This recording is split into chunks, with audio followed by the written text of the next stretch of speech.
Queridos, vamos colocar nossa vida diante de Deus em oração. Nós vamos dar início a esse tempo de culto, de louvor. Só Ele é digno de toda honra, de toda glória. E nós viemos aqui para prestar culto a esse Deus maravilhoso que nos alcançou por meio da sua graça em Cristo Jesus. Vamos orar? Vamos falar com o Pai. Senhor nosso Deus, nós te bendizemos, nós te glorificamos, reconhecemos a tua grandeza, a tua majestade, o teu poder. O Senhor tem nos chamado para viver na sua presença e nós respondemos aqui com alegria no nosso coração, Pai. Reconhecemos também a nossa pequenez, nosso pecado. Reconhecemos, Senhor, que só podemos estar na tua presença por causa do teu grande amor revelado em Cristo Jesus. Este é o momento, Pai, de adorar, de te bendizer, de dar glórias ao teu nome, Senhor. Ó Pai, aceita o nosso culto, aceita o nosso louvor, aceita a nossa adoração. É no nome de Jesus que nós oramos. Amém. Amém. Vamos ficar em pé, convidar o ministério aqui à frente.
objetivo de adorar ao Senhor, bendizer ao Senhor.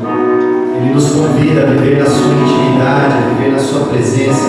Não há vida melhor do que essa, a presença de Deus.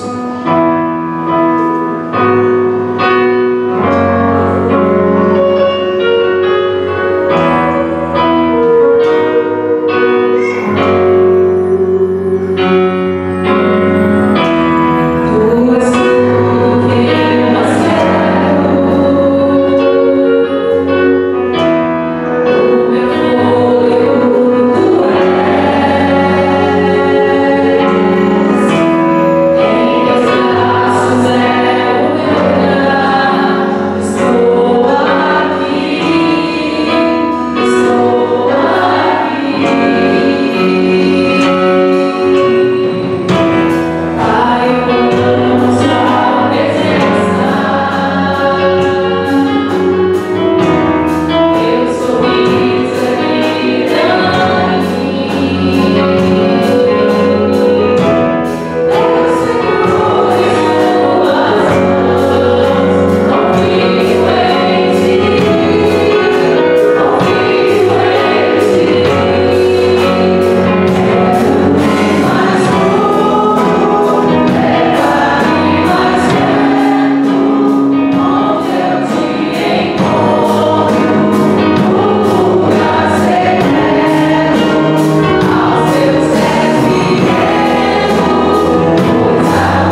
convite do Senhor para mim e para você. De fato, nós passamos por tribulações, por angústias, mas se nós fizermos de Jesus tudo aquilo que nós precisamos, de fato Ele é o nosso rochedo, a nossa segurança, o alimento para o nosso coração, e vai nos inspirar a continuarmos firmes diante desta caminhada de fé. Tu és a minha vida, Jesus.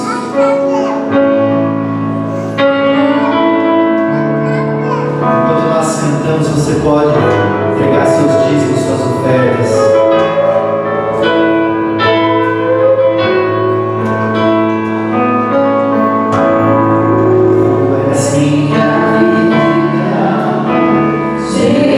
Jesus, és meu amigo.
Ele é tudo aquilo que nós precisamos.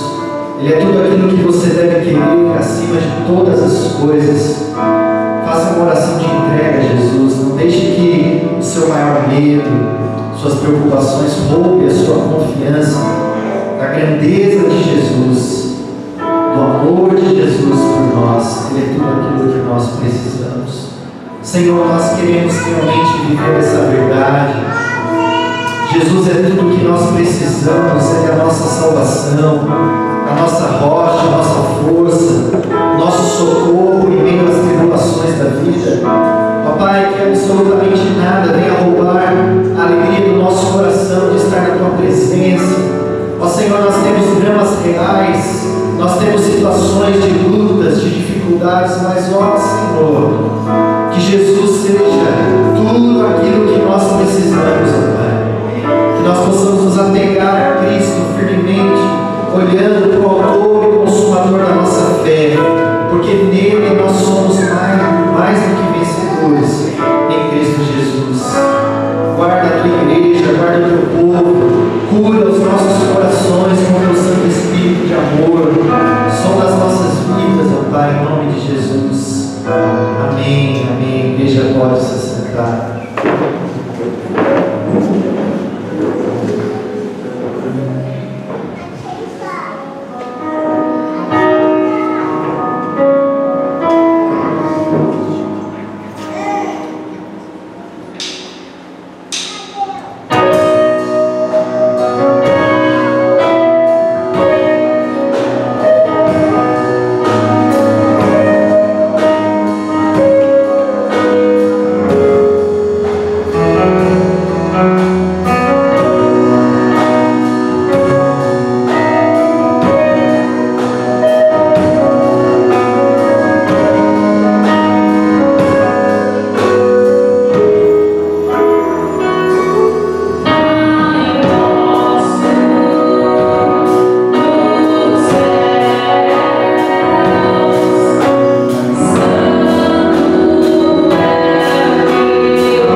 Meus queridos irmãos, é uma alegria estarmos aqui. Agora sim, graças a Deus, já estamos muito bem.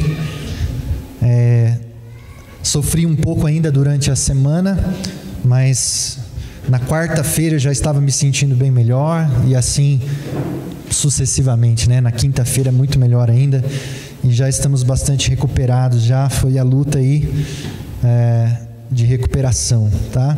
Mas mais uma vez aí, muito obrigado pelas orações, pelas manifestações de carinho, de apoio.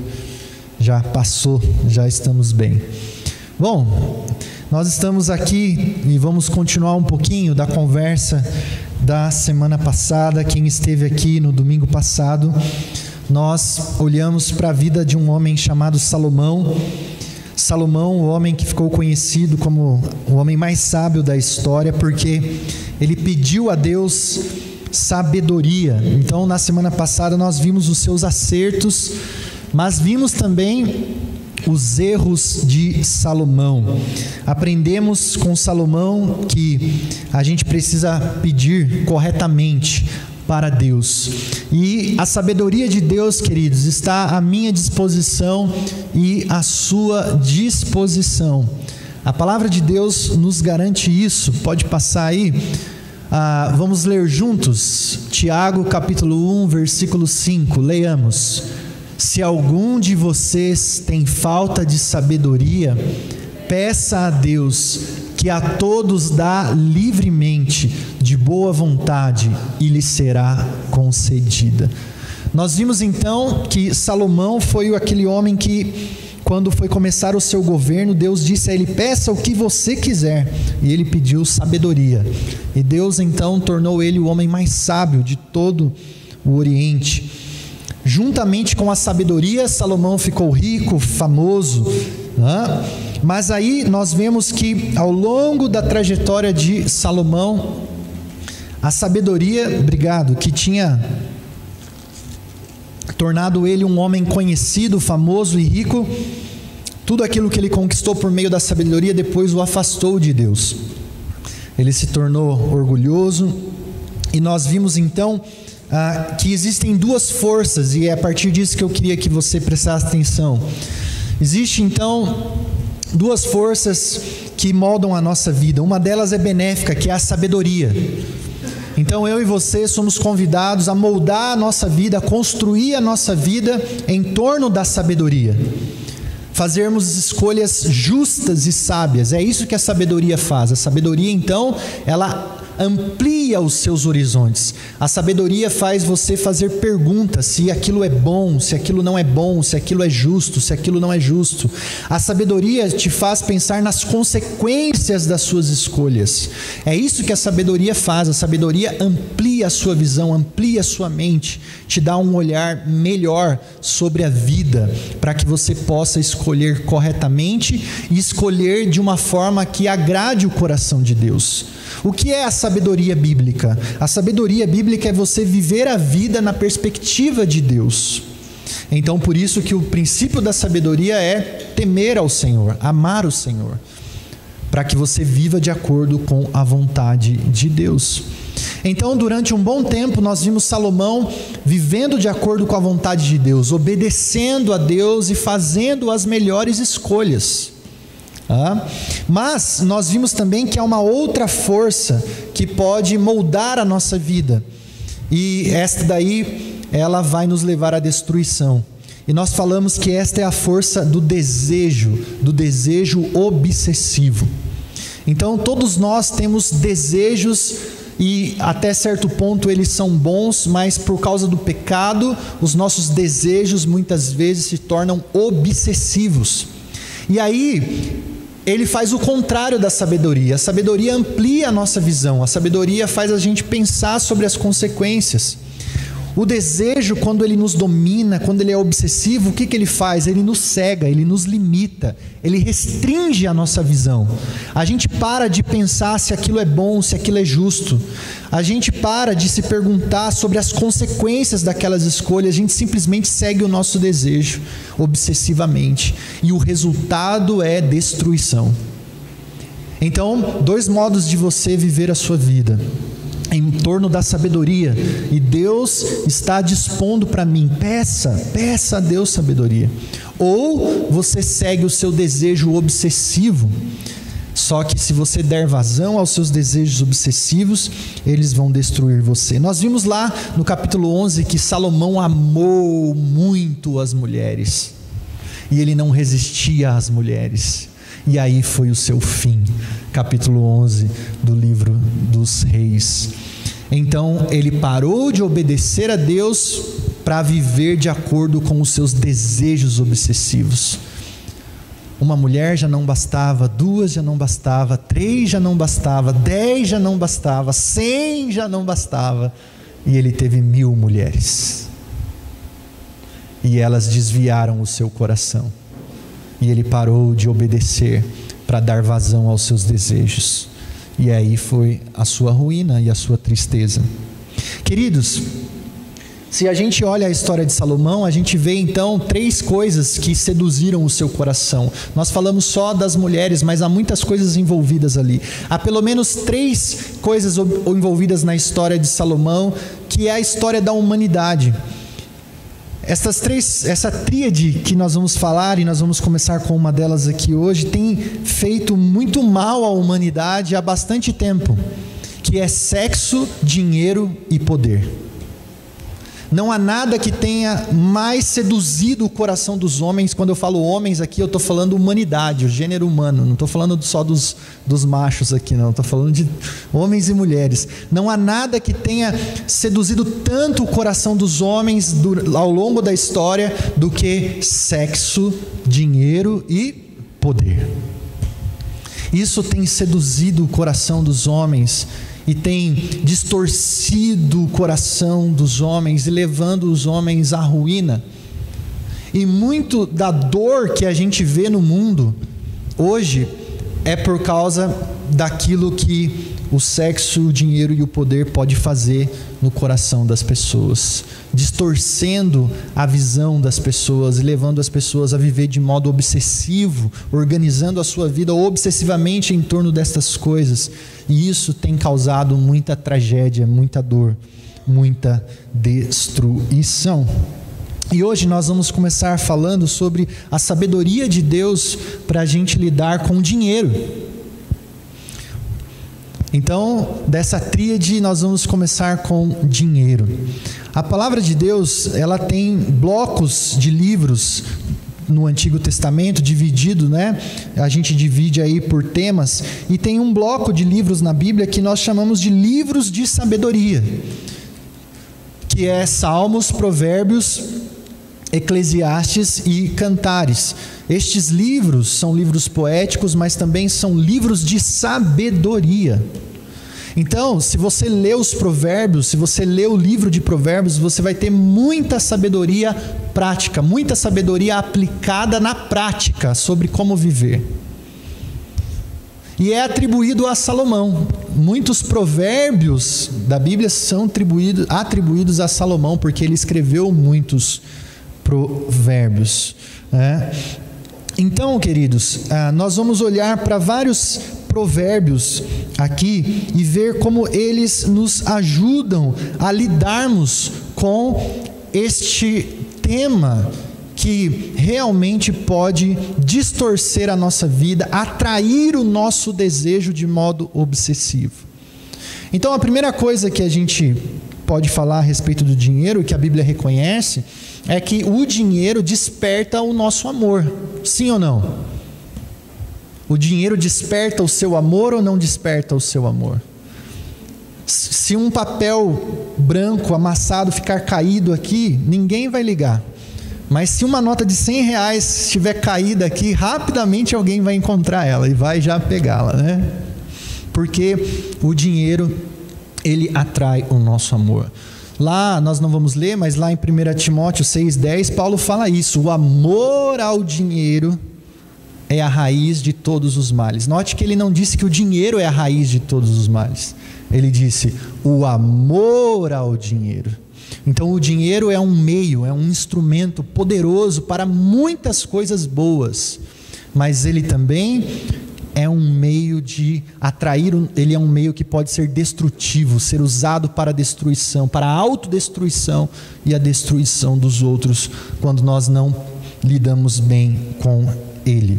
Então, queridos, a verdade é essa: lidando sabiamente com dinheiro. Eu e você precisamos de sabedoria para lidar com dinheiro. Então, se você precisa de sabedoria para lidar com dinheiro, o que você tem que fazer conforme a gente leu? Peça a Deus. A coisa está feia aí, querido, está mal, está lidando mal com dinheiro, está faltando dinheiro, ou você está se perdendo com o dinheiro, peça a Deus sabedoria. Cuidado, como nós falamos, não molde a sua vida em torno dos seus desejos. Busque a sabedoria de Deus, amplie a sua mente para você lidar melhor com este instrumento que Deus nos dá, que é o dinheiro. Queridos, olha aí, vamos lá, pode passar. Ser pobre não é pecado, não é verdade? Mas também não é divertido. Não é muito divertido não ser pobre, porque tem hora que falta grana para comprar remédio, a coisa complica. Então, a Bíblia, ela diz que não é errado ser pobre, não é pecado ser pobre. Ninguém está debaixo de maldição porque é pobre, mas a gente tem que reconhecer, não é muito divertido. Eu estou querendo dizer, não é muito fácil. Não é muito fácil. Olha aí o que a palavra de Deus diz, Provérbios 30, olha que interessante. Ele fala uma coisa interessante. 2 coisas peço que me dês antes que eu morra. Mantém longe de mim a falsidade e a mentira. Não me dês nem a pobreza, nem a riqueza. Dá-me apenas o alimento necessário. Se não, tendo demais, eu te negaria e te deixaria. E diria, quem é o Senhor? Mas se eu ficasse pobre, poderia vir a roubar, desonrando assim o nome do meu Deus. O que ele está falando aqui, na verdade? Ele está falando que às vezes é difícil não ter dinheiro, a gente é tentado porque a gente não tem dinheiro, porque não é fácil quando a gente não tem dinheiro. Mas ter muito dinheiro também tem os seus perigos e também tem as suas tentações. Então a verdade é que todo mundo precisa de sabedoria para lidar com dinheiro, Se me falta dinheiro, eu fico tentado a ser amargurado, a ficar reclamando da vida, a invejar os outros. Mas se eu tiver muito dinheiro, eu posso me esquecer de Deus e achar que eu sou o cara, que eu tenho tudo o que eu preciso, e viver de modo arrogante e autossuficiente. Então, a gente começa a ver que não é pecado, ser pobre, mas não é fácil também, não é muito divertido, não é muito fácil não ser pobre. A Bíblia diz, olha aí, mais um provérbio, Provérbio 22, versículo 2, falando ainda sobre isso. O rico e o pobre têm isso em comum, o Senhor é o Criador de ambos. Então, não é pecado ser pobre, tá? Nessa igreja a gente nunca vai falar isso, tá? Que você está em maldição se você for pobre, tá? Porque tá tudo certo, às vezes a gente fica uma fase aí sem dinheiro. Vamos lá. Mas ele reconhece que é muito difícil ser pobre. Ele diz, a riqueza dos ricos é a sua cidade fortificada, mas a pobreza é a ruína dos pobres. Ele está dizendo, olha, de fato, a pobreza é algo que gera muita dificuldade. E aí, quando a gente lê o livro de Provérbios, a gente vai ver várias vezes que Deus se coloca do lado do pobre. Ele faz justiça pelo pobre, ele tem um olhar para com o pobre, ele se alegra com quem ajuda o pobre, porque o pobre é a figura daquele totalmente desamparado, daquele totalmente necessitado. Então Deus, ele está do lado do pobre. Ele vai dizer muitas vezes para não cometermos injustiça para com o pobre. Deus tem um olhar especial, para aquele que está em vulnerabilidade. Agora, uma palavra aqui também de parêntese, que este pobre não é o pobre preguiçoso não, viu? É o pobre que, infelizmente, por situações que fogem ao seu controle, o deixam nesta condição, tá? Então, o pobre preguiçoso tem outros textos na Bíblia para essas pessoas, né? Vai ver o exemplo da formiga, ó preguiçoso, né? Então, ele está falando de gente que passa por dificuldade, por injustiça, por opressão, por tragédias, por calamidades, pessoas que vivem numa situação que precisam de ajuda. Então, não é errado ser pobre, não é pecado ser pobre, mas a gente reconhece que há muita dificuldade, muitas vezes o pobre é explorado, muitas vezes o pobre é humilhado, muitas vezes o pobre é esquecido. Então, por isso essa ideia, né, de que é difícil ser pobre. Então, a gente deseja o quê? Se é tão difícil ser pobre, se o pobre passa por tanta dificuldade, é injustiçado muitas vezes, esquecido, então a gente deseja o quê? Dinheiro.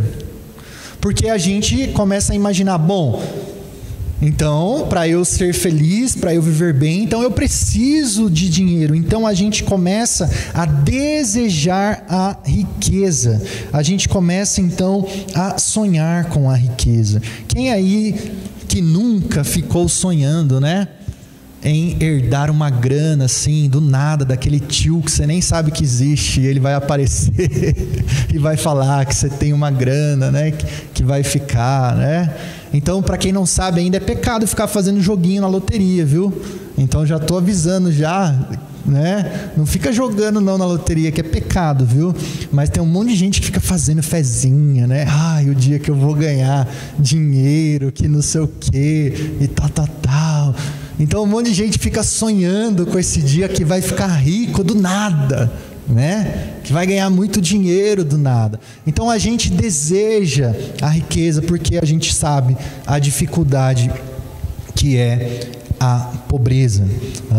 Então, como diz lá no 30, Senhor, não quero nem a riqueza nem a pobreza, né? Me dá aquilo que é suficiente, aquilo que é necessário. Bom, mas aí o que acontece? Qual que é a primeira dica aqui da sabedoria para mim e para você? Você pode realmente correr atrás. A Bíblia e os provérbios, eles valorizam o trabalho duro, viu? Então, embora a gente vai ver aqui que eu não possa colocar o meu coração nas riquezas, que esse é o primeiro princípio, tá? Só que provérbios também valoriza o trabalho duro. Aquele que acorda cedo, aquele que dorme tarde, aquele que é diligente, ou seja, que cuida bem do que tem, que não desperdiça. Tudo isso os provérbios valorizam. Então, se você quer ganhar dinheiro, trabalhe duro, sue a camisa, cuide bem daquilo que você tem, estude, faça corretamente, seja diligente, ou seja, cuide bem das suas coisas, não seja relaxado, desleixado, tá? Então, ele nos dá essa dica. Mas aí a sabedoria em relação ao dinheiro, ela vai nos orientar ao seguinte: nós não devemos colocar, eu vou ler para você aqui o Provérbios no capítulo 8, que é um texto grande, não ia caber aí nos slides. Provérbios 8, a partir do 17, ele diz assim: amo os que me amam, e quem me procura me encontra. Comigo estão riquezas e honra, prosperidade e justiça duradouras. Meu fruto é melhor do que o ouro puro. O que ofereço é superior à prata escolhida. Ando pelo caminho da retidão, pelas verdades da justiça, concedendo riqueza aos que me amam e enchendo os seus tesouros. Provérbios 8, 17 ao 21. Então ele está dizendo aqui para nós um princípio que é este: não confie em riquezas, confie no Senhor. Ele convida você então a amar a Deus em primeiro lugar. E não necessariamente amar aquilo que Deus pode te dar, porque Ele está dizendo: eu posso te dar. Eu tenho tudo para te dar. Das minhas mãos procedem riqueza. Ora, aqueles que me procuram, esses vão me encontrar. E aqueles que me encontram, encontram riquezas e honra, prosperidade e justiças duradouras. Então, de fato, Deus pode sim nos abençoar. Deus nos abençoa. Dele vem todas as coisas. Mas Ele está dizendo: confie primeiro no Senhor. Estabeleça primeiro um relacionamento de amor para com Deus e confie em Deus. Descanse em Deus, entregue o seu coração a Ele, viva para Ele, e você vai ver o resultado do cuidado de Deus para com a sua vida. Então, se você ganhar muito dinheiro, ou se Deus permitir que você cresça e prospere materialmente falando, você não irá colocar o seu coração na instabilidade da riqueza, na instabilidade dos bens materiais, mas o seu coração estará sempre firme em Deus, no Senhor. Então, esta é a primeira lição dos provérbios e da sabedoria em relação ao dinheiro. Coloque o seu coração no Senhor, confie no Senhor. Agora, a tentação é grande. Lembre-se de Salomão, o homem mais sábio. Acabou colocando o seu coração nas riquezas.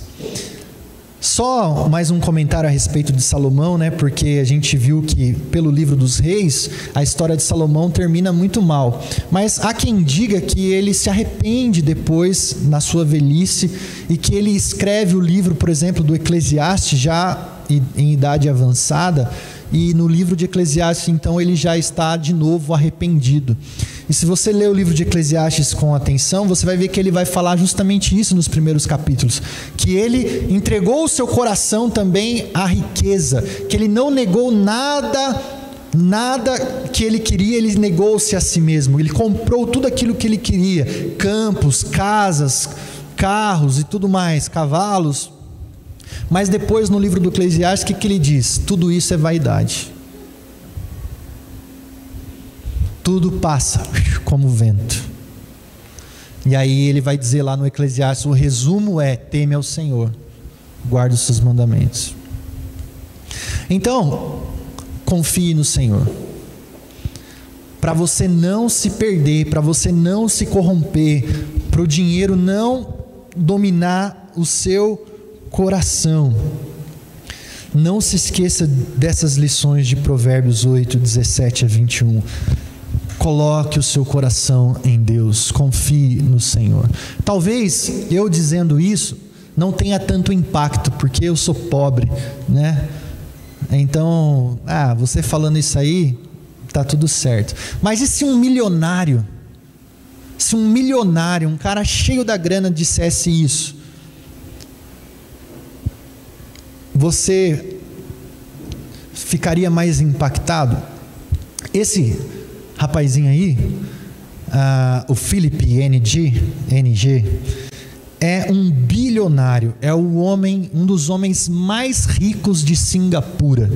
Eu não sei se você sabe, mas Singapura é um paíszinho pequenininho lá na Ásia, capitalista, que é um modelo de capitalismo. Saiu da pobreza em menos de 40 anos, se tornou um dos países mais poderosos da Ásia. Esse é um dos homens mais ricos, o Philip NG, um bilionário. E aí, no ano passado, ele teve um encontro com Jesus. E aí ele mesmo diz assim: eu estava olhando para todas as coisas de modo errado, né? Eu estava sempre em busca de uma vida melhor, um propósito melhor, um eu melhor, um tudo melhor. Mas eu encontrei aquilo que eu procurava na pessoa de Jesus. E hoje ele tem descanso na sua alma e no seu coração. E ele diz que Jesus era aquilo que lhe faltava. Então, é claro que ele não precisa jogar o dinheiro dele fora, e ele pode agora fazer muitas coisas boas com o seu dinheiro depois que ele encontrou a Jesus. Mas agora ele descobriu isso que a gente está falando aqui, a confiança dele, a alegria dele, a satisfação dele não está nas coisas, nem naquilo que o dinheiro pode comprar, mas está em uma pessoa, na pessoa de Jesus. Se você quiser, ele ficou famoso, correu aí, esta matéria correu aí pelos Facebook da vida, o Philip NG, bilionário de Singapura. Então, ele conseguiu determinar isso no seu coração, que a pessoa de Jesus era aquilo que realmente lhe faltava, era aquilo que ele realmente precisava. Então, na sua busca por dinheiro, no seu trabalho, e de fato nós precisamos dele, não se esqueça dessa lição. E cuidado se o dinheiro estiver tomando o lugar de Deus na sua vida, porque isso pode acontecer, né? Isso pode realmente nos levar à ruína. Então essa é a primeira dica de sabedoria para que você possa lidar com o dinheiro. Não deixe o dinheiro tomar o lugar de Deus. Quem confia em suas riquezas certamente cairá, mas os justos florescerão como a folhagem verdejante. Provérbios 11, 28. Então, não confie nas riquezas. Pode passar. Segundo princípio, quando a gente começa a desejar então dinheiro, porque é melhor ter do que não ter, a gente precisa, além de não confiar na riqueza, mas confiar em Deus, a gente precisa se lembrar claramente desse princípio. Não busque riqueza a qualquer custo. Então, de fato, o nosso desejo pode se tornar tão obsessivo, tão seduzido pela ganância, pelo dinheiro, que a gente vai começar a abrir mão de valores e começar a passar por cima dos valores para que a gente possa ter dinheiro a qualquer custo. Não vale a pena. Não vale a pena. Se você começar a passar por cima dos seus princípios morais, dos seus valores, para você ter dinheiro, você não será feliz e você entrará numa espiral de destruição. Então, existem armadilhas aí. Você está vivendo no mundo de Deus. Este é o mundo de Deus. E Deus tem as suas regras e Deus tem os seus princípios. Tá? Eu sei que às vezes é difícil a gente acreditar nisso, porque tem muita gente fazendo errado e aparentemente estão se dando muito bem. Também porque a gente vive num país de injustiça, de impunidade, aonde aqueles que roubam na cara dura estão andando aí de carrão pelas ruas. Eu sei que você pode ser tentado a abrir mão dos seus valores, mas não faça isso. Olha só aí o que a palavra de Deus diz. Vamos ler juntos? Leiamos. O Senhor repudia balanças desonestas, mas os pesos exatos lhe dão prazer. Então, cuidado. Cuidado. Não seja desonesto. Tá? Cuidado. Cuidado para que você não caia nessas ciladas aí de desonestidade. O Senhor repudia a desonestidade. Ganhe dinheiro, mas ganhe dignamente. Não venda a sua honra, não venda o seu caráter, porque senão isso vai levar você para um lugar muito difícil. Vamos ler mais um aí? Leiamos. Saborosa é a comida que se obtém com mentiras, mas depois dá areia na boca. Então, depois vem o preço amargo. Depois vem as consequências. Lembra? A sabedoria te faz pensar nas consequências. Mas o desejo obsessivo, ele te restringe a mente e faz você agir sem pensar em consequências, mas depois vem as consequências. Não queira riquezas, não queira dinheiro a qualquer custo. Vamos lá? Pode apagar as outras luzes aí. Tem um videozinho rapidinho para você ver. Aí. Bom.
Nunca é o suficiente.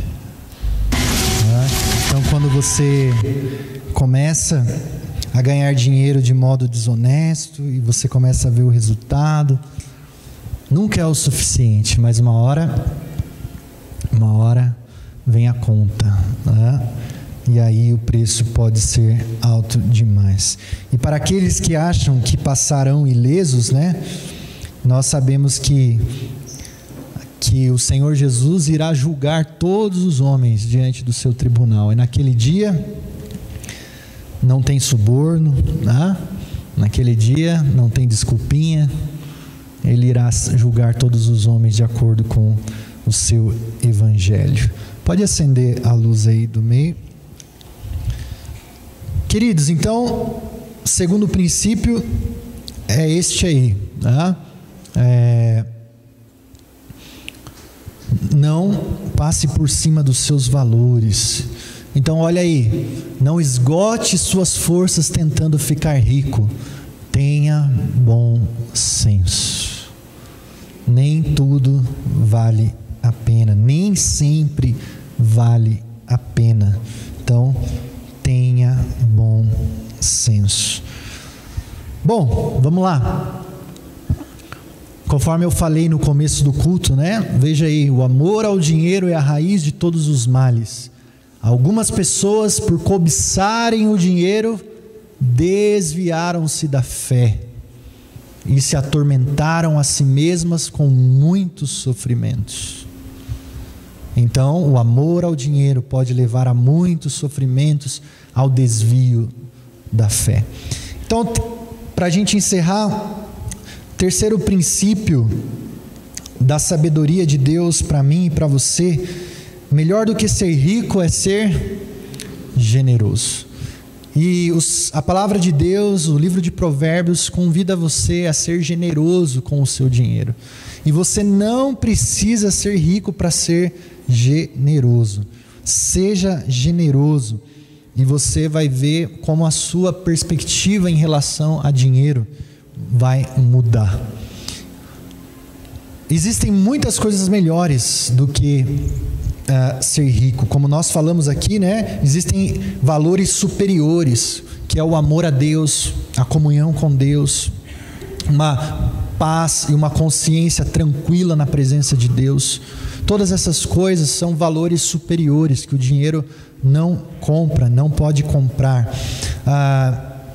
E aí, a generosidade, que é fruto de um coração que compreendeu a graça, a bondade, o amor de Deus, isso muda a perspectiva, o modo como você vive.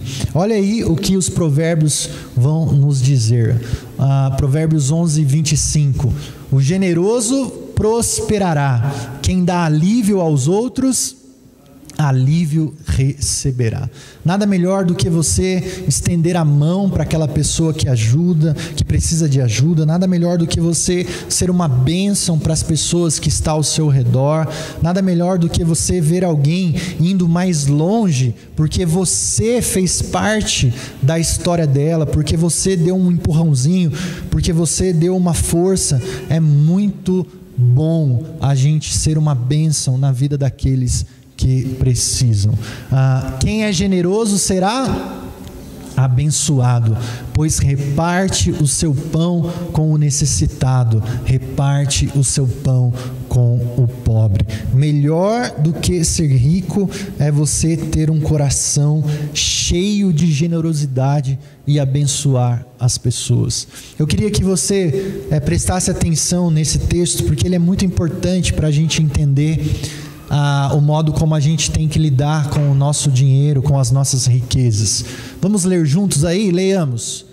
Pois vocês conhecem a graça de nosso Senhor Jesus Cristo, que sendo rico se fez pobre por amor de vocês, para que por meio da sua pobreza vocês se tornassem ricos.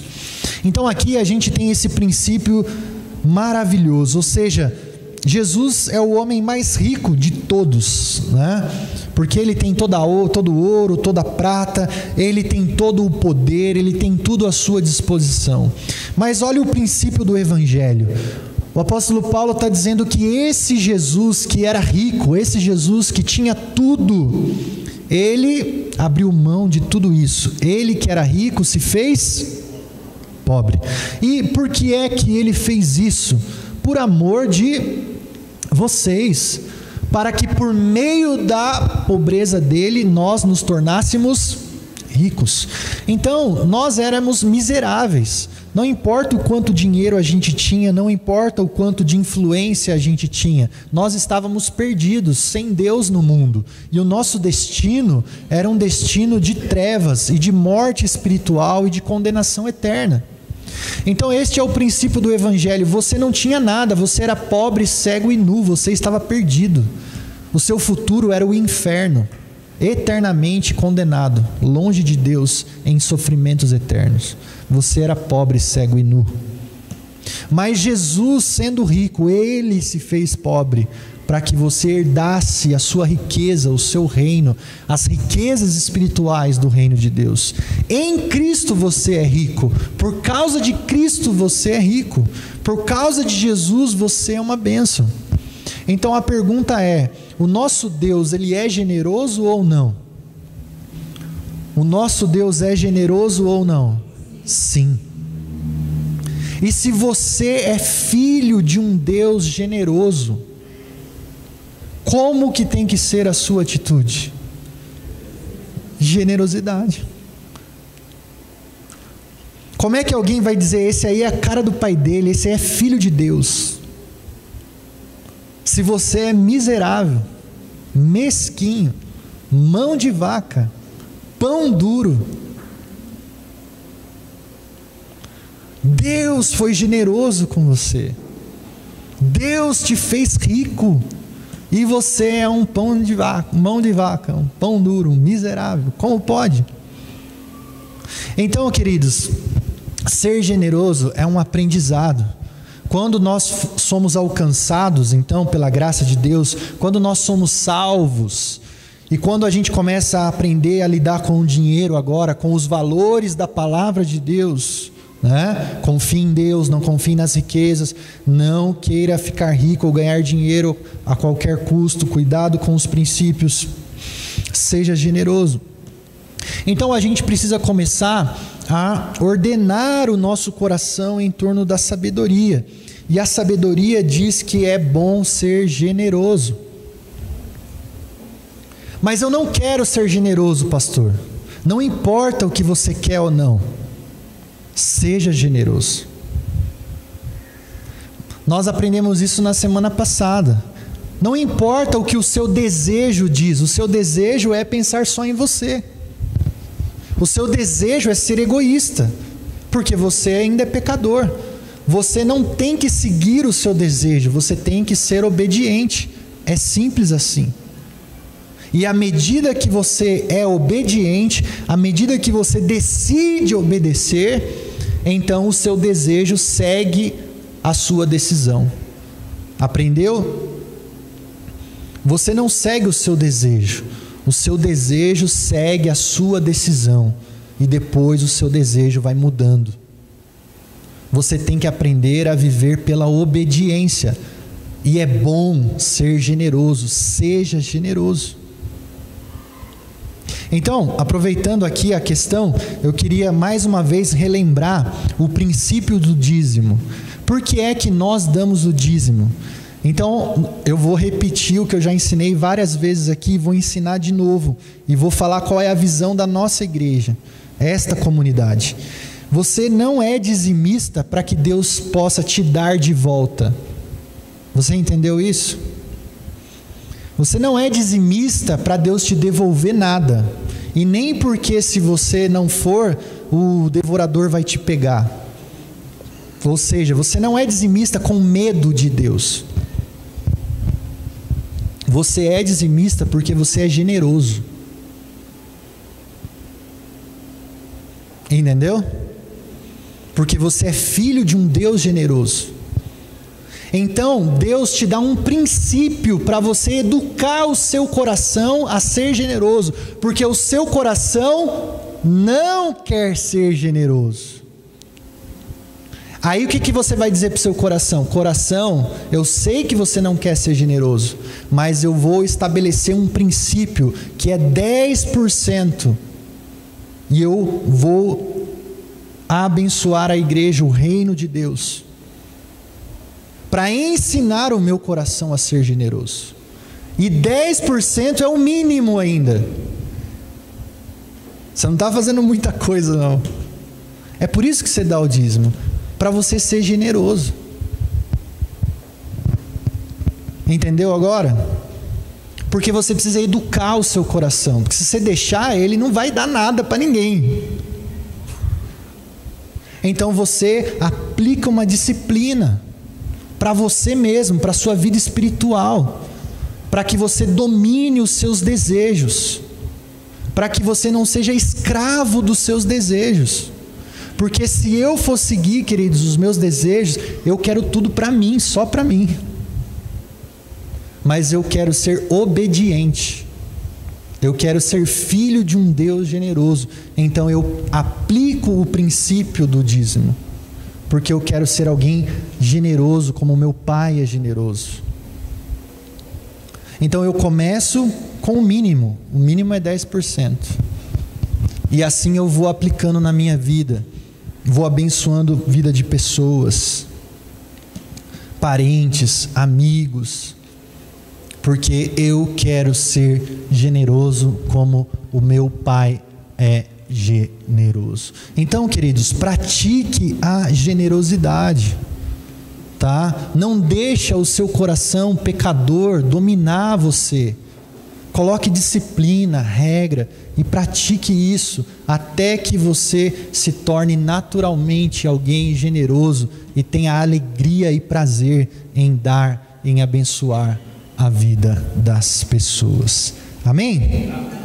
Então, fica aí os 3 princípios para que você seja sábio em relação ao dinheiro. Confie no Senhor, não confie em riquezas. Não queira ganhar dinheiro a qualquer custo. Aprenda a ser generoso. Discipline o seu coração e seja uma bênção para o reino de Deus. Amém. Vamos ficar em